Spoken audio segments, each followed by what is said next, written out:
Dalam Bapa dan Putra dan Roh Kudus. Amin.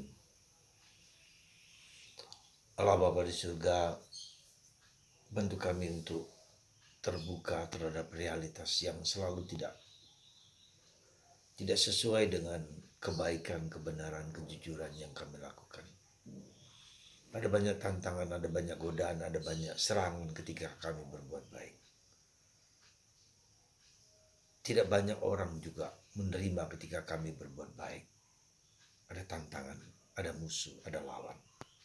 Bantu kami untuk melihat, menerima, dan memandangnya dengan penuh iman.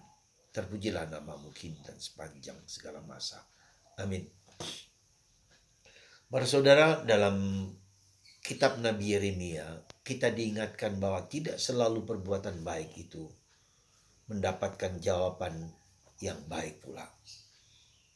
Nabi Yeremia mengeluh karena lawan-lawannya yang mau menjatuhkan dia.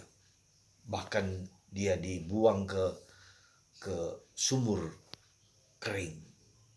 Bahkan dia diperlakukan tidak adil, entah lewat kata-kata, lewat tindakan, atau perbuatan. Dan Yeremia mengeluh kepada Tuhan. Dan dia mengungkapkan keluhannya itu. Nah, kita tahu dalam sejarah bahwa hampir kebanyakan para nabi yang mewartakan kehendak Allah akhirnya juga mati. Bahkan dimartir oleh orang-orang pada zamannya. Mungkin hanya satu nabi yang tidak diperlakukan demikian, yaitu Zakaria. Nah, saudaraku terkasih dalam Kristus, semoga mata kita dibuka sekali lagi.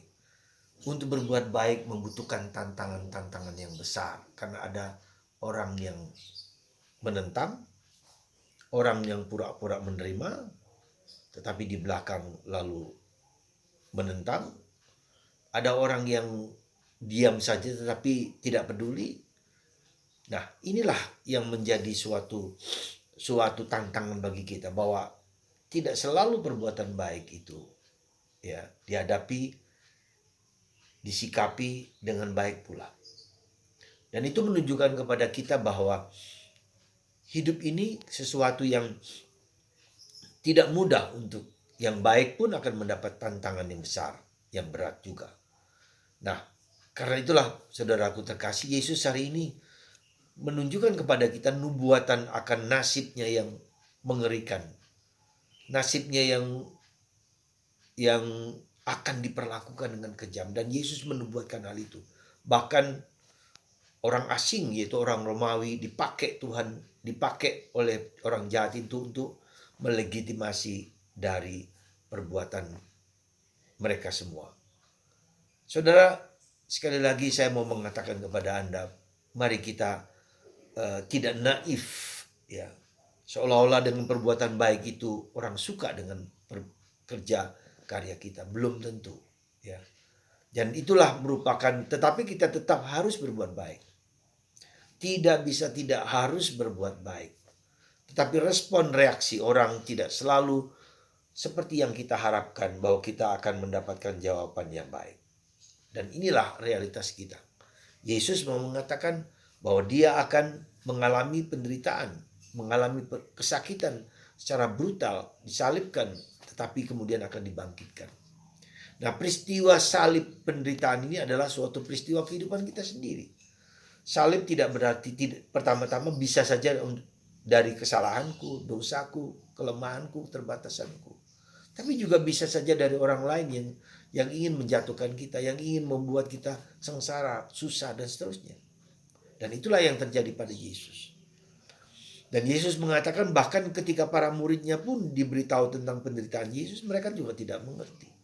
Tidak faham bahwa apa yang dilakukan oleh kita manusia yang pada mulanya baik, belum tentu menjadi baik direspon oleh orang lain. Maka kita perlu juga menyadari akibat hal-hal yang seperti ini. Tetap berbuat baik, selalu berbuat baik. Meskipun ada tantangan, ada godaan, ada reaksi yang membenci kita. Tetap berbuat baik, karena perbuatan baik itulah yang akan menimbulkan menimbulkan keselamatan bagi kita. Dan kita lihat para nabi dan kita lihat Yesus juga mendapatkan perlakuan yang mengerikan itu. Tetapi akibatnya banyak orang diselamatkan.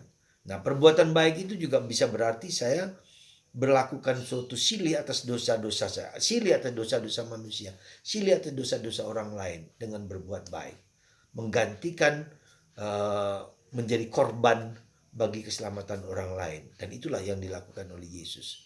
Karena perbuatan jahat itu seringkali juga menjadi kunci kita untuk melakukan sesuatu yang lebih tinggi, lebih dalam lagi.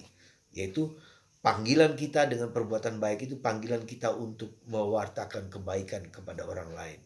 Dan berguna bagi orang lain, berguna bagi keselamatan manusia. Karena dengan perbuatan jahat orang lain itu saya tahu apa yang harus saya lakukan, apa yang harus saya tindaki, apa yang harus saya buat untuk orang lain. Berkorban bagi kebaikan orang lain. Semoga kita semua tetap harus berbuat baik. Dan bila tidak ada perbuatan baik, kita tetap berbuat baik. Apapun juga harga yang harus kita tempuh dan kita nilai dan kita dapatkan. Semoga Anda dan saya berkeyakinan, berkeputusan untuk tetap berbuat baik. Karena perbuatan baik adalah jawaban kita untuk sampai kepada Allah di surga. Puji Tuhan, Tuhan memberkati Anda semua. Semoga berkat Tuhan melimpah dalam diri Anda masing-masing, sehingga tetap teguh berbuat baik. Bapa, Putra, dan Roh Kudus. Amin.